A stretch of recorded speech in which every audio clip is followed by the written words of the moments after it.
เชิญชวนทุกท่านเข้าวัดเข้าวาฟังธรรมะจากหลวงตาเสริมชีวาให้สุขสดใสยึดมั่นหลักธรรมคำสอนไว้ให้ขึ้นใจความดีรีบทำกันไว้หญิงชายอย่าได้นายนี้เชิญชวนทุกท่านเข้าวัดเข้าวาทำบุญด้วยจิตศรัทธาผลบุญพาให้เราสุขีจะทำการใดนำใช้ในสิ่งดีดีทำบุญให้ทานวันนี้ไม่มีใครว่าใครชังสมัยก่อนประทับใจปู่ย่าตายายวันพระไม่เคยเบื่อหน่ายจำได้ไม่ลืมสักครั้งเหตุใดวันนี้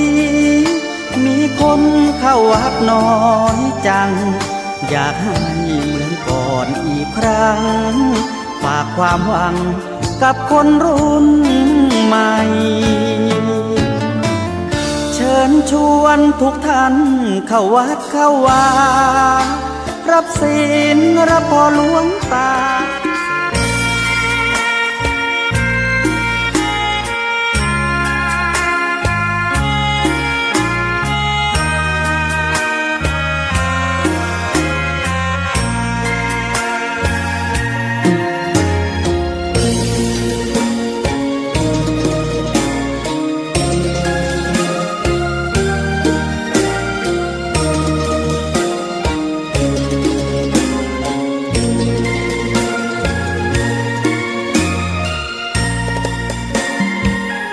ดอกบัวดอกหนึ่งพึงใจไว้เพื่อบูชาแด่องค์พระศาสดาสัมมาสัมพุทธเจ้ามีความงามเงียบไม่เปรียบเทียบเขาเทียบเราใครมองไม่งามช่างเขาแต่เจ้าก็คือดอกบัวด้วยความสัตย์ซื่อยึดถือความดีเป็นหลักใครรักไม่รักก็ไม่จมปลักมองมัวเมื่อโผล่พ้นน้ำก็เห็นความงามในตัวไม่ยึดติดในตมชั่วขอเป็นดอกบัวดอกดีใครไม่มองว่าบัวงามเด่นแต่บัวก็เป็น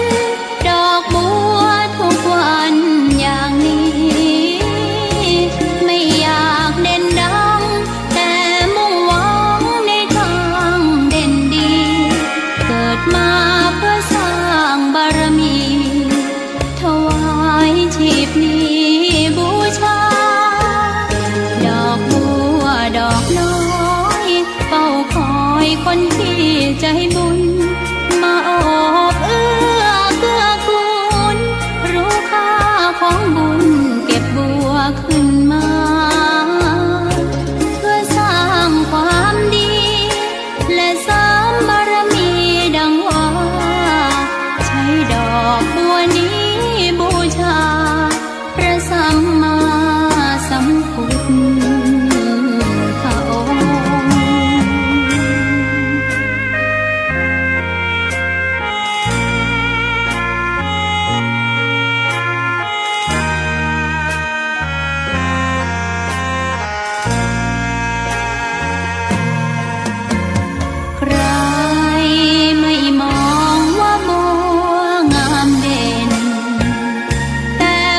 ให้คนที่ใจบุญ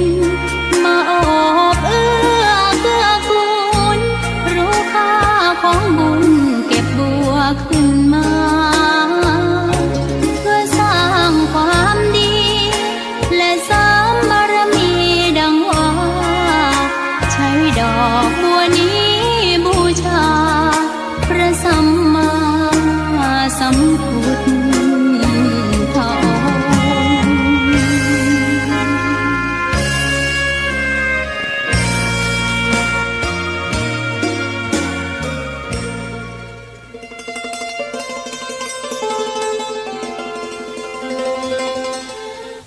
ขอนอบน้อมต่อพระรัตนตรัยแก้วเจ้าสามประการน้อมเอากุณพระพุทธเจ้ากุณพระธรรมเจ้ากุณพระสังฆเจ้ากุณพระอรหันตเจ้าอริยสงฆ์เจ้าจุตนจุองค์ได้เมตตาแผ่บารมีมาปกเก่าเกษาปกห่มภักษาครูบาอาจารย์พระมหาเถระพระเถรานุเถระเปื่อนสหธรรมิกสหพรหมจารีทุกรูปทุกองค์ปกห่มภักษาศรัทธาสาธุชนคนดีเท่าแก่อีพ่ออีแม่ต่างหลายที่ติดตามรับฟังรายการสารธรรมยามค่ำในวันจันทร์ที่24เดือนพฤศจิกายน2568วันนี้ขอความสุขความสัสดีจงมีแก่ศรัทธาสาธุชนทุกคนทุกท่านขอบคุณอนุโมทนาบุญผู้ดูแลสถานีนับตั้งแต่ท่านผอ.สถานีท่านดร.จิรทรัพย์วันลำดร.แอมพัชริยาฟองจันตาน้องนัทสถาพรสุธาคำน้องดิวอนุพงษ์ตาจินะทั้งหมดได้ร่วมโดยช่วยกันดูแลสถานีของเฮาคือได้มีการออกอากาศตลอดทุกช่วงเวลาโดย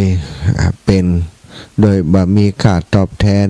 แต่อย่างใดในการบริหารงานเพราะสถานีของเฮาบ่ได้เป็นสถานีธุรกิจบ่ได้มีรายได้จากการทำสถานีเป็นสถานีสาธารณะทำเพื่อประโยชน์ของสาธารณะทั้งหลายก็ต้อง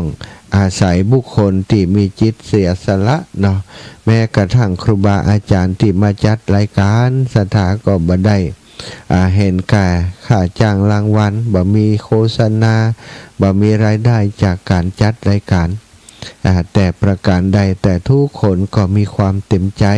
มีความยินดีนี่ที่จะมาจัดรายการร่วมกับทีมงานของท่านอาจารย์พระมหานพดลสุวรรณเมธีในฐานะเป็นประธานสงฆ์เผยแผ่พระพุทธศาสนา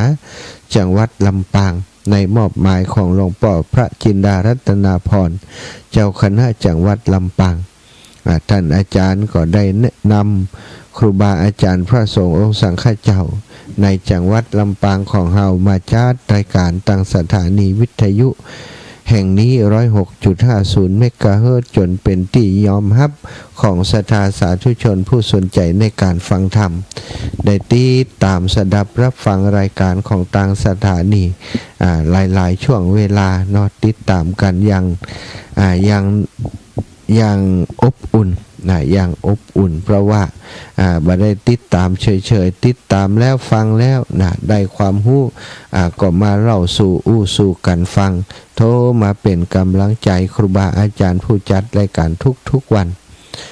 ก็ต้องขอบคุณครับอีปออีแม่ตั้งหลายตัวเนอ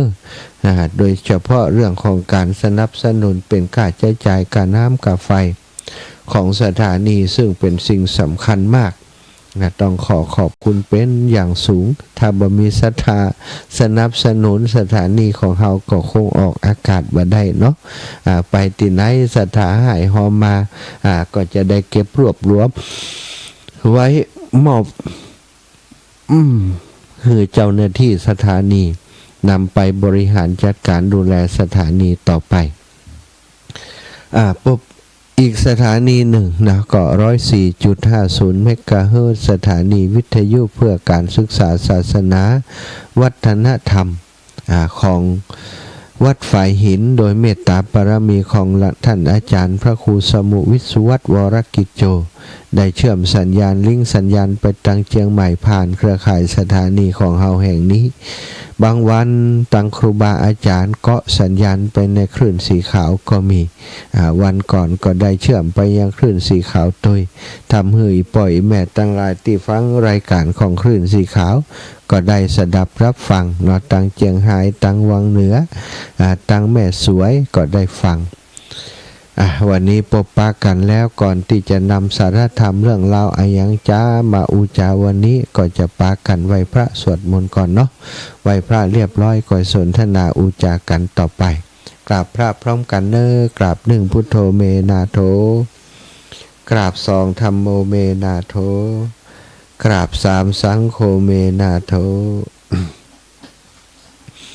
อิมินาสากาเรนะพุทธังอภิปูชยามิอิมินาสากาเรนะธัมมังอภิปูชยามิอิมินาสากาเรนะสังฆังอภิปูชยามิอะระหังสัมมาสัมพุทโธภควาพุทธังภควันตังอภิวาเทมิสวากขาโตภควตาธัมโมธัมมังนะมัสสามิกราบสุปฏิปันโนภะคะวะโตสาวกสังโฆสังฆังนะมามิกราบนะโมตัสสะภะคะวะโตอะระหะโตสัมมาสัมพุทธัสสะนะโมตัสสะภะคะวะโตอะระหะโตสัมมาสัมพุทธัสสะนะโมตัสสะภะคะวะโตอะระหะโตสัมมาสัมพุทธัสสะพุทธังสรณังคัจฉามิธัมมังสรณังคัจฉามิสังฆังสรณังคัจฉามิตุติยัมปิพุทธังสรณังคัจฉามิตุติยัมปิธัมมังสรณังคัจฉามิตุติยัมปิสังฆังสรณังคัจฉามิตาติยัมปิพุทธังสรณังคัจฉามิตุติยัมปิธัมมังสรณังคัจฉามิตุติยัมปิสังฆังสรณังคัจฉามิตาติยัมปิพุทธังสรณังคัจฉามิตาติยัมปิธัมมังสรณังคัจฉามิตาติยัมปิสังฆังสรณังคัจฉามิอิติปิโสภะคะวะอะระหังสัมมาสัมพุทโธวิชชาจารณะสัมปันโนสุขโตโลกวิทูอนุตตโรปุริสะธรรมสารทิสัทธาเทวมนุสสานังพุทโธภะคะวะติสวะคาโตภะคะวัตธรรมโมสันทิฏฐิโกอากาลิโกเอหิปัสสิโกโอปันนายิโกปัจจตังเวทิตาโพวินโยหิติสุปฏิปันโนภะคะวะโตสาวกสังโฆอุชุปฏิปันโนภะคะวะโตสาวกสังโฆยายาปฏิปันโนภะคะวะโตสาวกสังโฆ สามิจิปาติปันโนภะคะวะโตสาวกสังโฆยะทิทังจัตตาริปุริสายุคานิอัฏฐะปุริสาปุคลาเอสัพพะคะวะโตสาวกสังโฆอาหุนายโยปะหุนายโยทักขินายโยอัญชลิกะระนิโยอนุตตรังปุญญเขตังโลกัสสาติกราบพระพร้อมกันเนอสัทธาญาติโยมทั้งหลายกราบหนึ่งพุทธังวารันตังสีรสานะมามิกราบสองธรรมังวารันตังสิรสานะมามิกราบสามสังฆังวารันตังสิรสานะมามิไหวพระสวดมนต์ธรรมวัดเย็นเป็นที่เรียบร้อยแล้วนะต่อไปก็จักได้สนทนาอุจาเรื่องราวดีๆที่เรียกว่าสาระธรรมนะสิ่งที่เป็นประโยชน์สิ่งที่มีสาระสิ่งที่สนทนาไปแล้วนะจะทำให้เกิดศรัทธาปัสสัทธะเกิดขึ้นในจิตในใจของศรัทธาญาติโยมผู้ที่สนใจสดับรับฟังพระธรรมเทศนาในรายการนี้ในวันนี้ศรัทธาค่ำคืนที่ผ่านมาได้อุจาไปถึงบุคคลที่เป็นเอตทัคคะในฝ่ายอุบาสกนะที่เป็นเอตทัคคะทางด้านการเข้าถึงรัตนะสองก็คือพุทธรัตนะธรรมรัตนะเป็นสรณะที่พึ่งก็คือตะบุตสะและพันลิกะนะได้มีโอกาสเข้าไปเฝ้าพระพุทธองค์ซึ่งได้เสวยวิมุตติสุขสัปดาห์ที่7นะที่ใต้ต้นราชายตนะนะต้นราชายตนะซึ่งเขาทั้งสองนะก็ได้ฟังธรรมจากพระพุทธเจ้าเมื่อได้ฟังธรรมแล้วก็ได้มีความเลื่อมใสในพระธรรมคำสอนขององค์ชินวรสัมมาสัมพุทธเจ้าเมื่อเกิดความเลื่อมใสแล้วศรัทธาญาติโยมก็ถือว่าได้มอบตัวแก่รัตนะถึงสองเพราะตอนนั้นยังบ่มีพระสงฆ์คำเตือนมีแต่พระพุทธกับพระธรรมอยู่ก็เข้าถึงทเววาจิกะอุบาสกนะก็กล่าวเปล่งคำถึงรัตนะสองนี้เป็นคนแรกแล้วก็ยังได้พระเกศาของพระพุทธเจ้าไปปูจาตัวเนาะ วันนี้ก็จะอูจากันถึงเรื่องอุบาสกผู้เลิศทางการฮือตานที่มีรสปราณีตประณีตหรือว่าปราณีตแก่พระสงฆ์และพระพุทธเจ้าเนาะสัทธาก็บุคคลที่ได้เป็นเอตทัคคะในด้านนี้ก็คือพระเจ้ามหานามะอยู่ในสักยะวงเดียวคือตระกูลเดียวกับพระพุทธเจ้าของเฮาอยู่ในสักยะวงอย่างเดียวกันเนาะสัทธาพระเจ้ามหานามะนี่นะอดีตชาติสมัยพระพุทธเจ้าพระนามว่าปัทมุตตละพระเจ้ามหานามะเพิ่นได้เกิดในสกุลหนึ่งนะในเมืองในกรุงหังสวดี มีโอกาสเข้าเฝ้าเพื่อฟังธรรมจากพระพุทธเจ้านะแล้วก็ได้หันพระพุทธเจ้าทรงสถาปนาอุบาสกคนหนึ่งไว้ในตำแหน่งเอตทัคคะเอตทัคคะแปลว่าเป็นเลิศกว่าอุบาสกผู้ถวายทานอันประณีตแก่พระสงฆ์สถาท่านก็หันแล้วก็เกิดความประทับใจนะเป็นไอดอลอยากจะเป็นอยากจะได้เป็นคนถวายทานแก่พระพุทธเจ้าพระองค์ใดพระองค์หนึ่งแล้วก็ได้รับการแต่งตั้งจากพระพุทธเจ้าว่าเป็นผู้เลิศที่เป็นอุบาสกคือทานรสประณีตว่าอันก็ได้ปรารถนายังตำแหน่งนั้น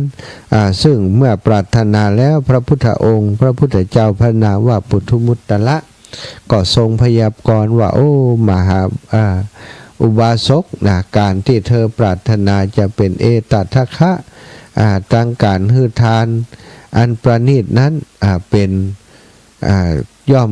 มีความสำเร็จแก่เธอในอนาคตตั้งหน้าแห่มหลายแสนกับในกับนั้นจะมีพระพุทธเจ้าพระนามว่าโคตมะโคดม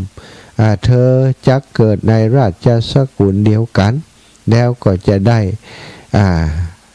เข้าเฝ้าพระพุทธเจ้าเป็นสาวกแล้วก็จะได้เป็นอุบาสกผู้มีผู้เลิศทางการถวายทานติลดประณีตว่าอันเมื่อได้รับการพยากรณ์อย่างนั้นท่านก็ดีใจศรัทธาญาติโยมดีใจบันเทิงใจได้ตั้งอกตั้งใจฮือตานรักษาศีลตั้งแต่นั้นเป็นต้นมาโดยความตั้งใจที่เด็ดเดี่ยวในตำแหน่งในการที่จะเป็นผู้มีเลิศกว่าอุบาสกทั้งหลายในการถวายทานอันประณีตนะเกิดมาในภพใดนะศรัทธาญาติโยมก็ได้สั่งสมอย่างบุญอย่างกุศลและปรารถนาจะได้เป็นเอตทัคคะทางด้านนี้ตลอดทุกภพทุกชาติจนจัดสุดท้ายนั้นพระเจ้ามหานามะก็ได้มาเกิดในราชสกุลสักยะวงศ์ที่กรุงกบิลพัสได้เป็นโอรสของพระเจ้าอมิโตทนะพระเจ้าอมิโตทนะนี่ตามพุทธประวัติวัดตั้นนี้เป็นน้องของพระเจ้าสุโธทนะนะพระเจ้าสุโธทนะมีน้องชายชื่อว่าอมิโตทนะแล้วก็อมิโตทนะนี่เป็นพี่ชายของพระเจ้ามหานามะนี่นะ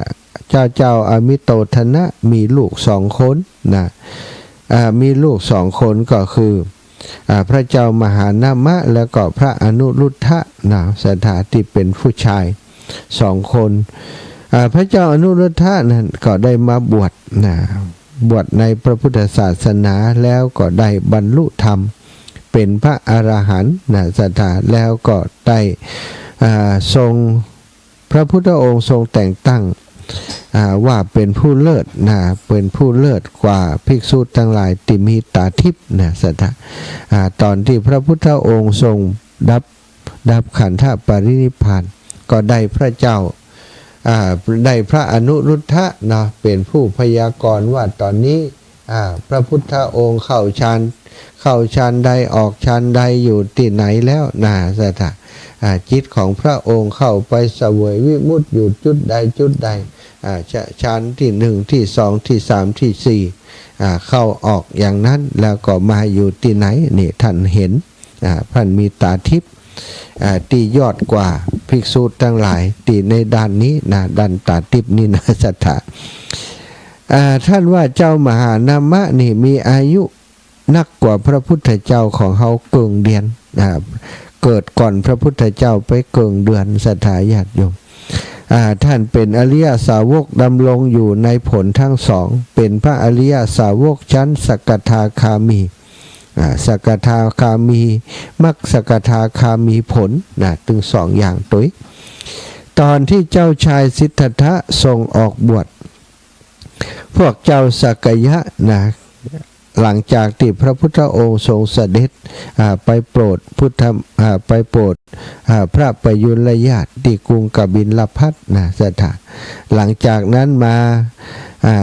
ในเชื้อพระวงศ์ทั้งหลายก็ได้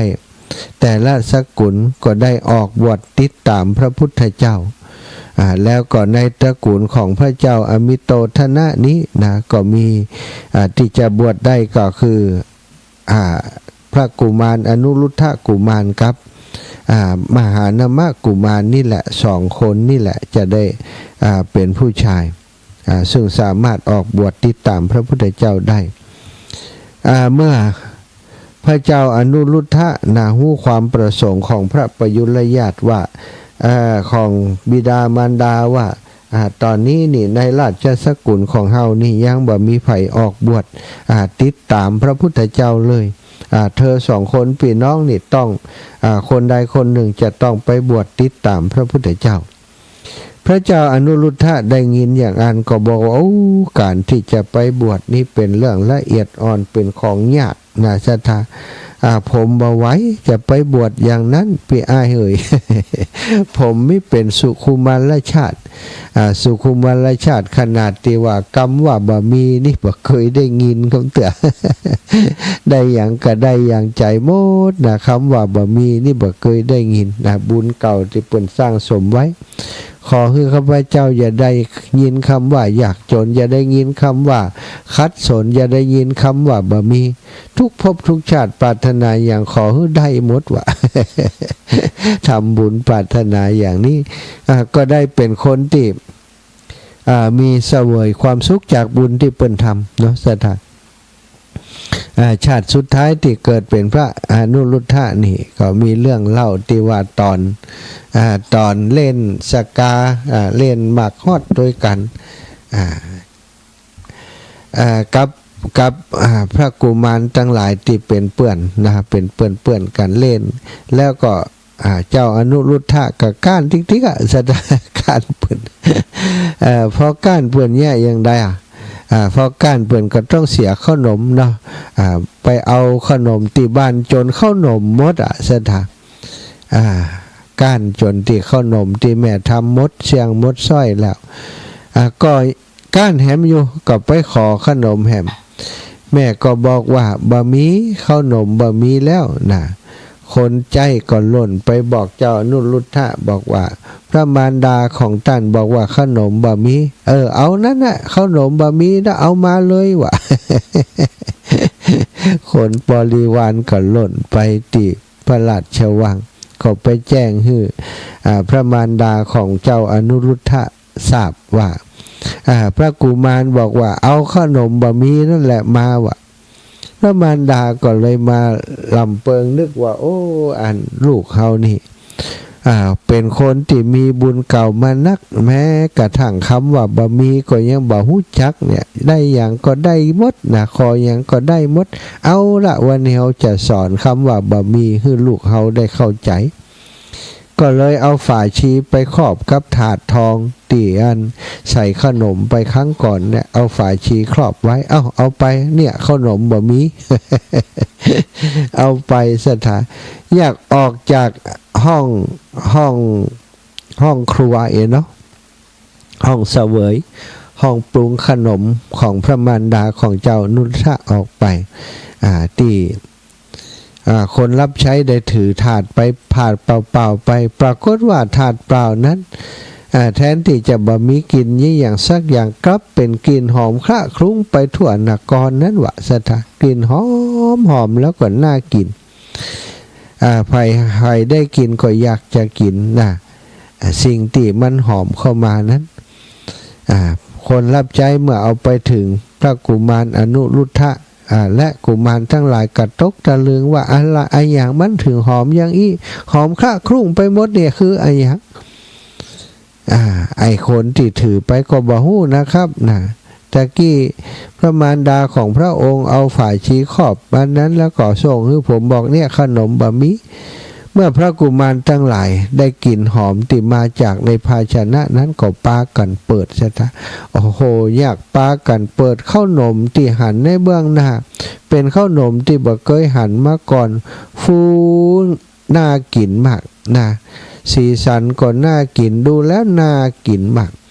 ก็เลยแบ่งปันกันกินอยากได้กินป๊บสถาญาติโยมโอ้พระกุมารทั้งหลายกระตกตะลึงในรสชาติอันหอมหวานของขนมที่กินนั้นทุกคนต่างดีใจที่ได้กินขนมนั้น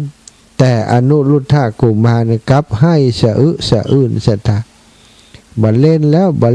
วนะโหคิงเป็นยัง ถ้าเปื่อนเป็นอยู่ฮันเนาะถ้าเป็นเปื่อนกันก็ว่าอีกคุณเป็นอะไรนะเพื่อนเธอเป็นอะไรแต่บ้านเฮากำเมียงกับมึงเป็นยังเนาะอันบอกว่าเป็นอย่างให้สะอื้นเดินเข้าไปเดินโดยความเร็วไปถึงพระตำหนักของตัวเองที่พระมารดาอยู่ ก็เข้าไปหาพระมารดาแล้วก็จี้หน้าต่อว่าพระมารดาว่าเสด็จแม่นี้บ่ฮักลูกกาวะฮะไอ้อย่างลูกจะได้ลูกถึงได้อู้คำนี้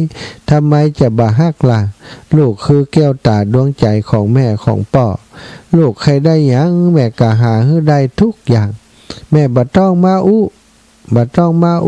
หาให้ได้กูอย่างที่ไหนขนมบ่มีขนมที่อร่อยที่สุดแม่ทำไมบ่ทำให้เฮากินเมื่อก่อนมาสงสัยจะทำให้กับคนอื่นอันน่ะแม่นก็วะ พระมารดาก็พอพระกุมารต่อว่าอย่างอันก็เข้าใจได้ทันทีว่าโอ้ลูกเฮานี่เป็นคนมีบุญตะ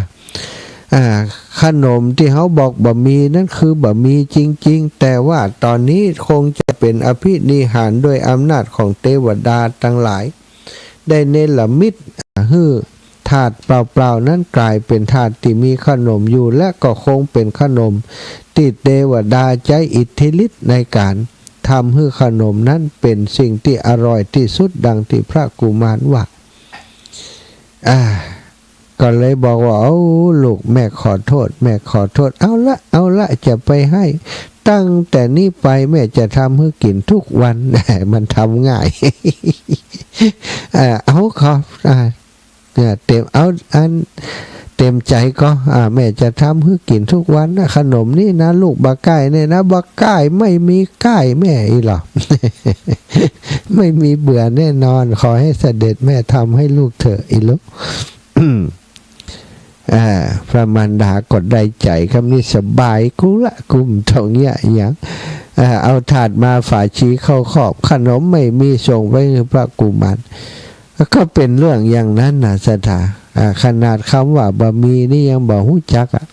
ไอ้หมูที่อยู่ด้วยกันก็เหมือนกันถามเพื่อนถามว่าเข้ามาจากไหนเนี่ยบางคนก็ว่าเข้านี่ก็มาจากจานค่ะเข้ามันอยู่ในจานบะใจมันมาจากไหนก็มันอยู่ในจานนั่นน่ะบ่เคยหันที่มันอยู่อย่างอื่นคนที่หันก็บอกว่าเข้านี่มันอยู่ในหม้อกันเป็นหุงหรอฮะ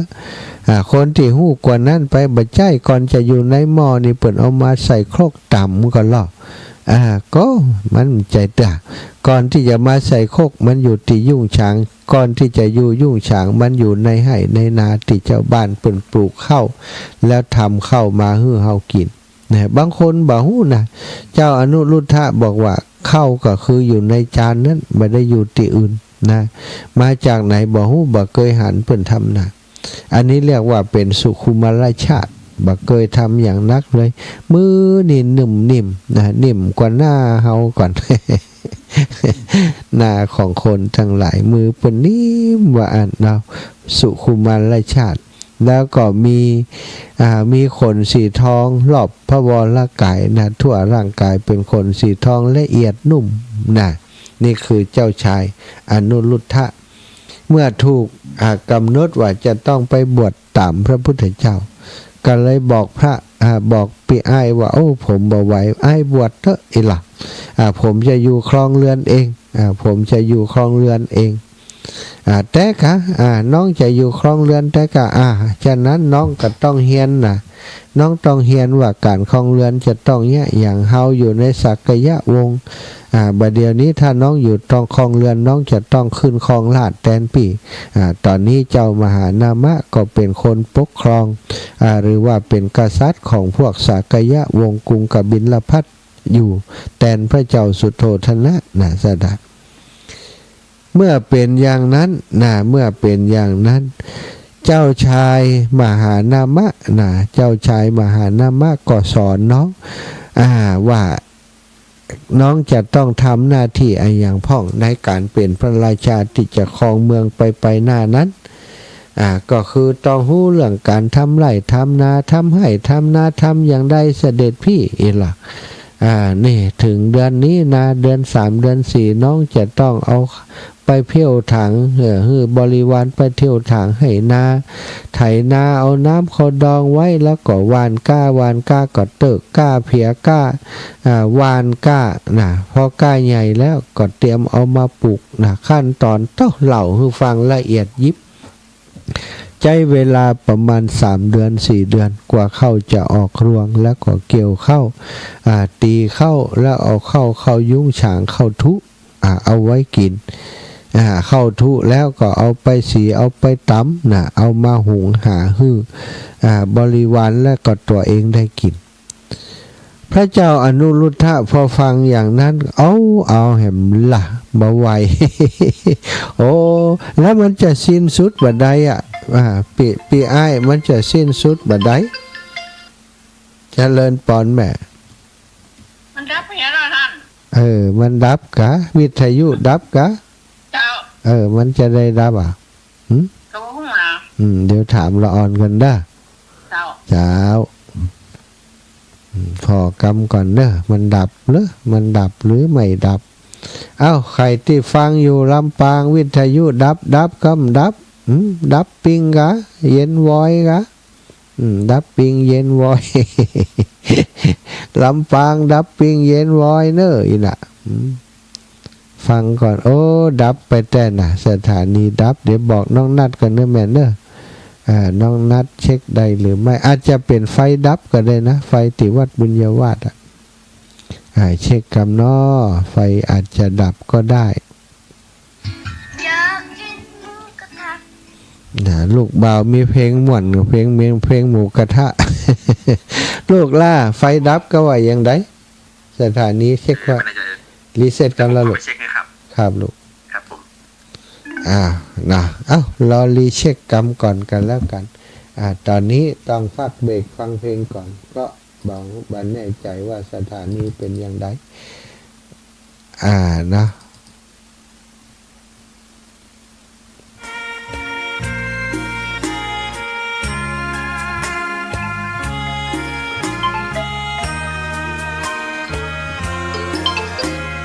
เชียงใหม่ไม่เป็นไรเนาะเชียงใหม่ไม่เป็นไรเพราะว่ารับตรงใช่ลำปางโอเคครับ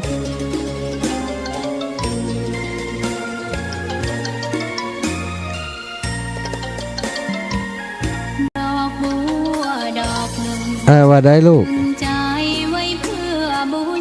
ฮัลโหลลูกครับไฟของสถานีเฮาดับเนาะโอเคจ้าลูกสาธุครับตังลำปางวิทยอันไฟน่าจะมีปัญหาเนาะไฟดับไฟแก้ไขปัญหา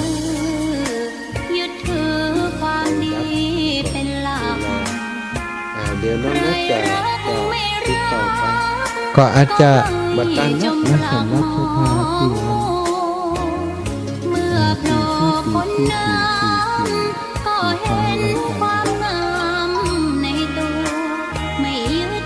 ได้ยังลูก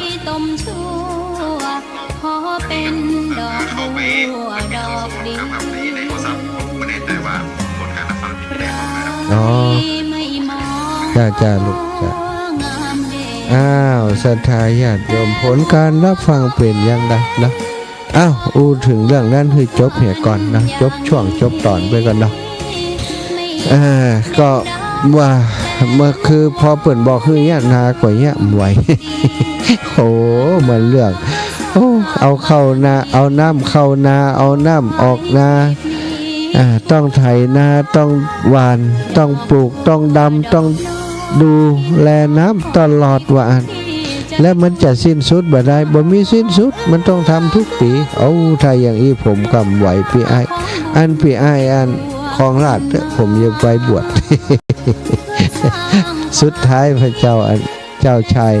อนุรุทธะก็เลยได้ไปบวชพอไปบวชก็ได้ปฏิบัติติดตามพระพุทธเจ้าก็ปฏิบัติจริงจังเนาะสถานสุดท้ายเปิ่นก็ได้บรรลุอรหันต์และเป็นผู้ที่มีเลิศกว่าภิกษุทั้งหลายด้านจักษุจักษุทิพย์หรือว่าตาทิพย์นั่นเองเจ้าอีแม่อยู่ไหนโอลา ตายอันนี้เปิดคนเดียวเดือนเนี่ยแล้วก็ลืมเปิดคนเดียวแล้วก็ลืมปิดเนี่ยลายรู้ต้องอาศัยตัวจ่อยเนี่ยจะทำจ่อยนี้ยุ่งเลยเนี่ยคนขี้ลืมเนี่ยอ้าวเปิดสายแล้วกันต่อเรื่องราวจะเป็นอย่างไรต่อไปตอนนี้เจ้าชายมหานามะบัดได้ไปบวชแล้วจะต้องครองราชย์นะแล้วก็เป็นเลิศกว่าอุบาสกทั้งหลายด้านการฮือตานลดประณีตเป็นอย่างใดก่อยฟังในวันต่อไปวันนี้จะเปิดสายแล้วเนาะคือศรัทธาญาติโยมได้โทรเข้ามามาจากันโทรมามาจาสนทนาการแจ้งผลการรับฟังเป็นน้องลำปางเป็นอย่างใดช่วงนี้ขออนุญาตประกาศหน่อยนึงเนาะแม่บุญนาควงน้ำนองพร้อมโดยลูกหลานบ้านหนองห้าร่วมทำบุญวัดศพเตินแม่นิตยาปินตาคำบ้านหนองห้าร่วมทำบุญหอมพระป่าวัดศพเตินวัดอันสถาบันธรรมาภิวัตรนี้ร่วมบุญเดี๋ยวขอประกาศก่อนนะประกาศนี้สัก4 แผ่นแม่น้อยแลใจปันง้าวร่วมทำบุญมาแม่ต้อนพุทธนิ้วนางแลร่วมทำบุญกระเบื้อง2 แผ่นป้ออายแม่แสงเวียนกันที่สาบ้านนางแลกระเบื้อง2 แผ่นแม่ทองสุกยายพรยายพรนี่เดี๋ยวจะประกาศอันนี้ก่อนบอกใจเย็นแม่หลวงสายแลสันกลางนางแลกระเบื้อง1 แผ่น50 บาทแม่ลำบวนชัยชนะบ้านนางแลกระเบื้อง2 แผ่น1 แผ่น50 บาทแม่ทองสุกแลกันทะพร้อมลูกหลานนางแลร่วมซื้อกระเบื้อง2 แผ่น100 บาทแม่อำรวยตาเทียนบ้านหม้อกระเบื้องแล้วก็แม่พันจันแม่จันแก้วแม่มีแม่คำสุขทิพปทาพร้อมลูกหลานกระเบื้องแม่บัวลอยแม่จันแก้วแม่ทองสุขแม่แสงเวียนอันนี้ร่วมบุญมาแม่จันทิพย์สัญญานางแลห้างชัดร่วมบุญกระเบื้องห้องครัวมาป่อวิราชแม่พิสมัยเขื่อนคำแสนพร้อมลูกหลานบ้านนางแลร่วมบุญกระเบื้องมาอันนี้ตานขันเข้าแม่ชวนชมพูแก้วโปงใต้อันนี้เอาเสาไปต้น1แล้วก็ร่วมบุญกระเบื้องมาแหม2 แผ่นแม่ชวนชมพูแก้วโปงใต้โปงยางคกร่วมบุญไปสถาบันธรรมาภิวัตรแห่ง1-2เนาะแล้วก็คนที่เปิ้นหอมเสาเนาะติดตกหล่นไปแต่คืนบ่ได้อู้ถึงเปิ้นก็คือโยมน้องสมควรใจน้อยเจอใส่คนใจน้อย เพื่อนได้โอนตังมาแล้วนะก็หอมเสาแล้วก็แต่เจ้าก็โอนหอมกระเบื้องมาแหม4 แผ่น200 บาทอนุโมทนาบุญขอบคุณตะกี้แม่ทิพกาฟังก็โอนปัจจัยเป็นกระเบื้องมาแหม2 แผ่นเนาะแม่สุแก้วสอนศรีนุสรศิลพรศรีเตี้ยก็หอมกระเบื้องมา2 แผ่นอีกหลายท่านก็เดี๋ยวก็ก่อยทยอยประกาศนะตะกี้โยมน้องแม่ทองเครือและครอบครัวได้ร่วมบุญไปสถาบันธรรมาภิวัตรแหม200 บาทก็จะนำไปถวายท่านอาจารย์กำนี้ได้ละโทรได้แล้วตะกี้พอดีว่าค้างจะต้องประกาศที่เพิ่นก็เลยขออนุญาตประกาศให้จบก่อนตอนนี้ไผโทรมาก็จะรับแล้ว0808844173แม่บัวไขกิ่งก้ำบันตาร่วมทำบุญเสา100 บาทแม่คิมศรีอินแก้วบานฟ่อนร่วมทำบุญเสา100 บาทน้องแอนนางบางออนติมมาลาบานฟ่อนร่วมทำบุญมา100 บาทอานนท์อุไรมโนคำบ้านตาพร้อมครอบครัวร่วมทำบุญเสา1 ต้นหอมมา100 บาทแม่ปณีสายเครือมอยพร้อมลูกหลานโป่งแสนทองก็ร่วมบุญมา1 ซองแม่บัวไขกิ่งก้ำบันตาตานไปหาพ่อเปี้ยอันนี้เป็นตาลเนาะแม่ครูยุพาเยาละอองพร้อมครอบครัวบ้านพ่อนเสา250แม่ครูสุภาเยาละอองเจริญปอน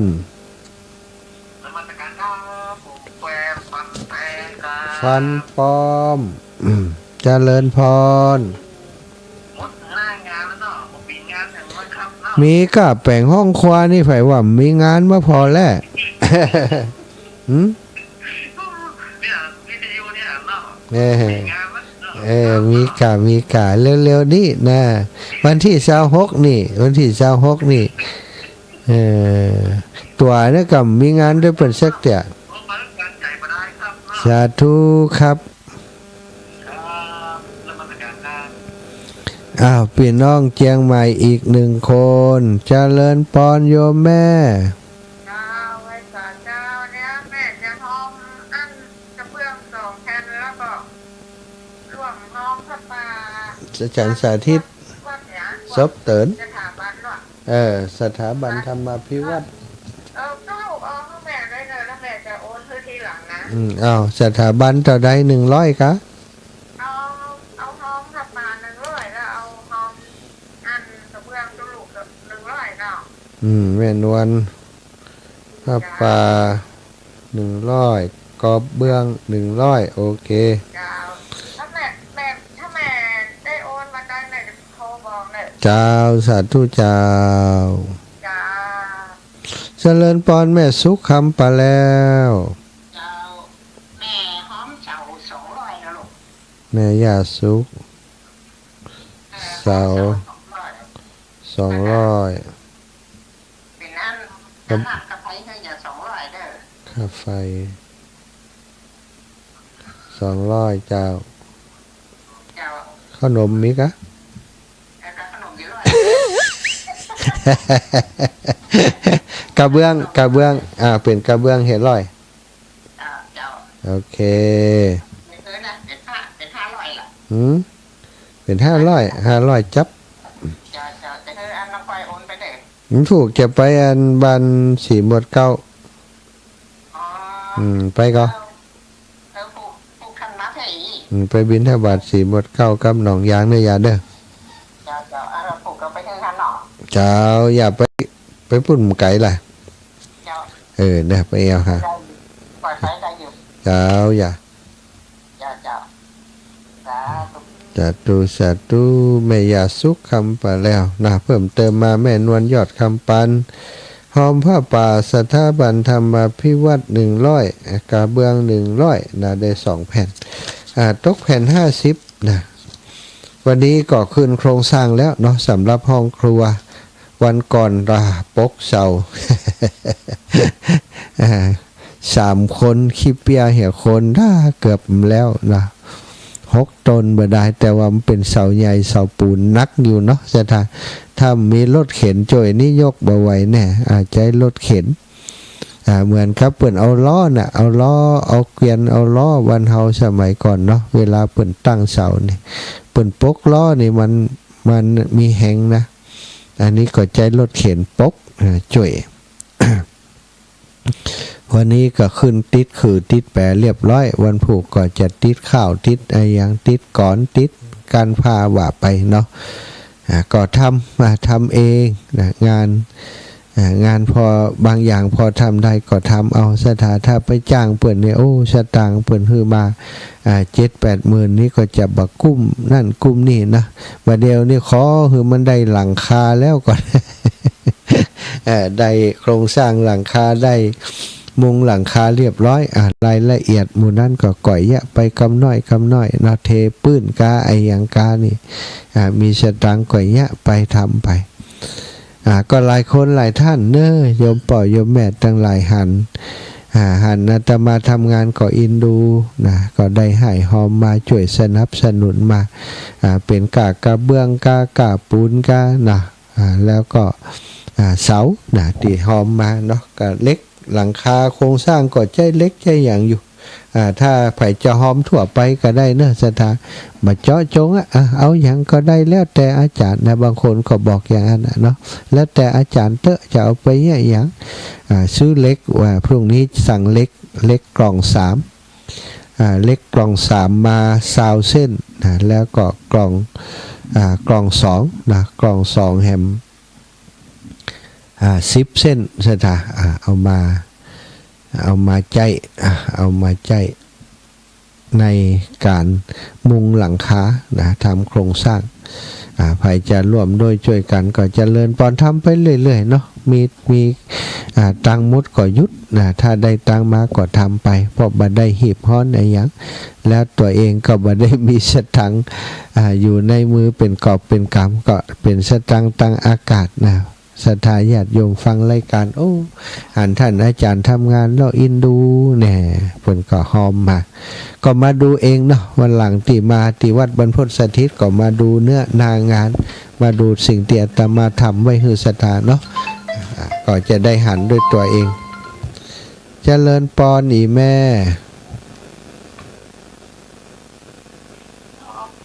เจ้าแม่อัน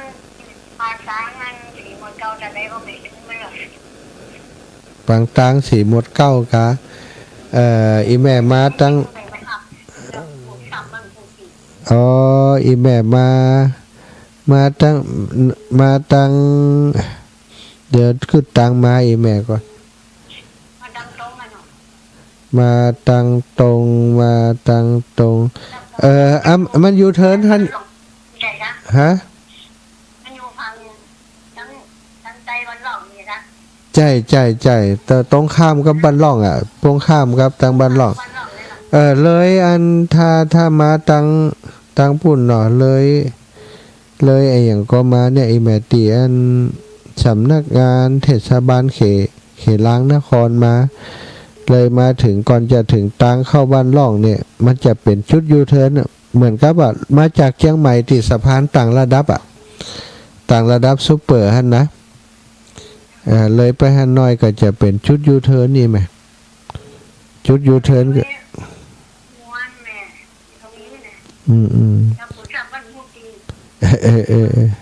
มันตรงกับบ้านหลอกเนี่ยเนาะใช่น่ะไปตั้งมันอยู่ตรงข้ามกันได้อ๋อดีกะมันอยู่ลายบ้านหลอกอย่างนี้เนาะเปิ้นมันกับจังมันเคยแต่ละการเนี่ยนะไปถึงอย่างพูด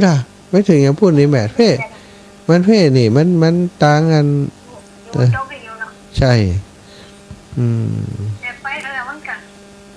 นไปมันจังกับรถแล้วมันออกจังได้หัวมันกับรถจะจำได้เดี๋ยวอันถามแม่ว่าให้เราออนเขามาส่งอยู่ตีอันปากตังเขา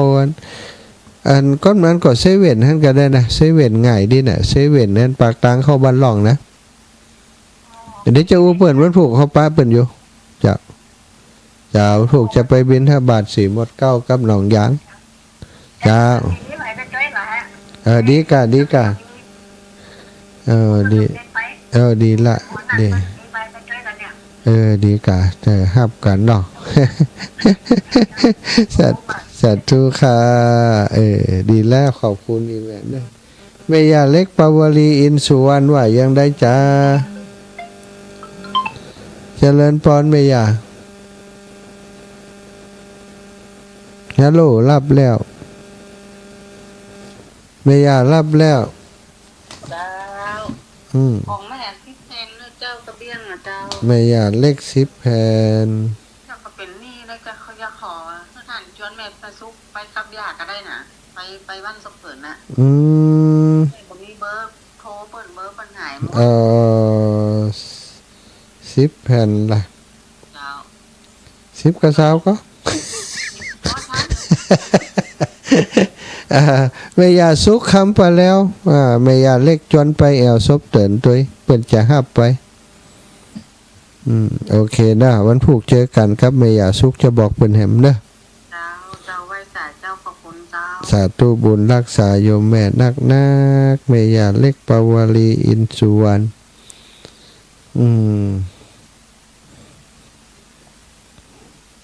ณศรัทธาญาติโยมสายตั้งใดมีอีกไหมไก่จะหมดเวลาแล้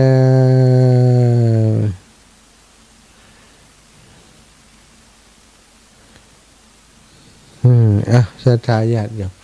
ตอนนี้19:56แล้วเนาะก็ขอบคุณนะศรัทธาที่ให้หอมสมทบมาตะกี้แม่นวลยอดคำปานหอมพระป่าท่านอาจารย์สาธิต100 บาทแล้วก็หอมกระเบื้อง100 บาทแม่ยาสุขคำปาแล้วได้ร่วมบุญ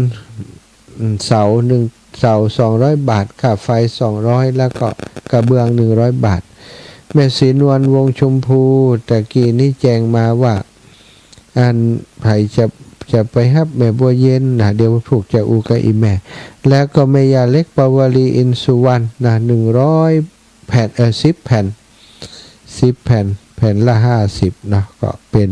500 บาทสาธุอนุโมทนาบุญกับสถานที่หอมเพิ่มเติมมาเนอะ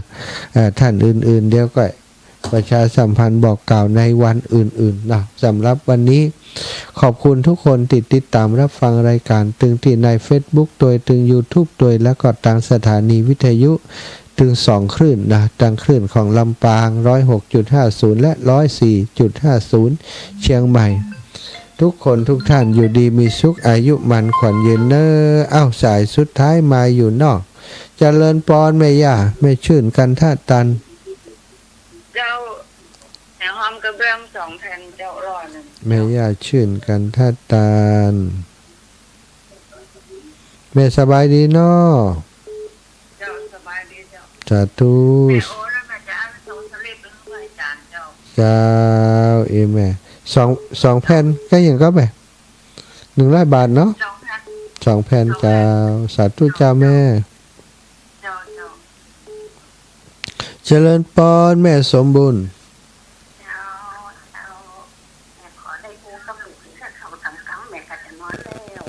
โอเคพักผ่อนอยู่ดีมีสุขอายุมันขวัญยืนเด้อ